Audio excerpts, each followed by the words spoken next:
सभी का सभी संसाधन सब जितनी भी सुविधाएं हैं, उन सुविधाओं पर ये लोग डकैती डालने का काम भी करते हैं।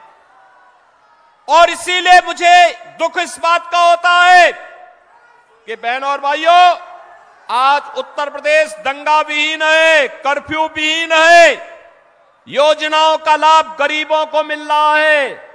तो ये इसलिए हो पा रहा है क्योंकि प्रधानमंत्री मोदी जी का नेतृत्व और उनका मार्गदर्शन उत्तर प्रदेश को प्राप्त हो रहा है।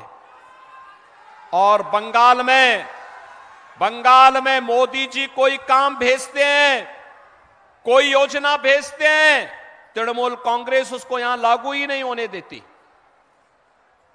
जैसे आप मुझे बताओ, 15वीं सदी में बंगाल ने, महान कवि ने बांग्ला रामायण लिखी थी।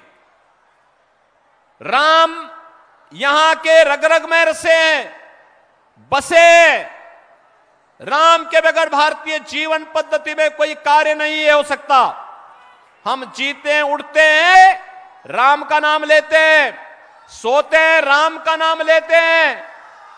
और बहनों और भाइयों, कोई भी हमारे यहां मांगलिक कार्यक्रम होता है तो अखंड रामायण का पाठ करते हैं और अंतिम यात्रा निकलती है तो राम नाम सत्य है कह करके निकलती है।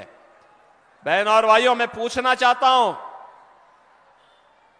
जैसे यहां पे राम की पूजा होती है, ऐसे ही उत्तर प्रदेश में मां दुर्गा की पूजा होती है बड़े बड़े अनुष्ठान के साथ। जैसे बंगाल में होती है, वैसे ही मां दुर्गा का अनुष्ठान, बंगाल से ही गए हुए कलाकार वहां मूर्ति बनाते हैं, वहां पे अनुष्ठान होते हैं, बड़े बड़े आयोजन होते हैं, बड़े बड़े पंडाल लगते हैं, भव्य आयोजन होते हैं।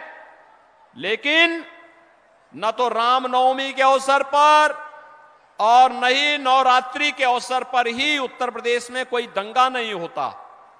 आखिर बंगाल में रामनवमी के अवसर पर और बैसाखी के अवसर पर दंगे क्यों हुए, मैं बंगाल की सरकार से पूछना चाहता हूं। मैं यही पूछना चाहता हूं। और इन दंगाइयों के खिलाफ यहां की सरकार ने कार्रवाई क्यों नहीं की? इन दंगाइयों के खिलाफ कार्रवाई क्यों नहीं की? बहनों और भाइयों, अगर ये दंगाई उत्तर प्रदेश में इस प्रकार से अत्याचार करते, अब तक मैं इनको लटका करके, उल्टा लटका करके ठीक कर देता।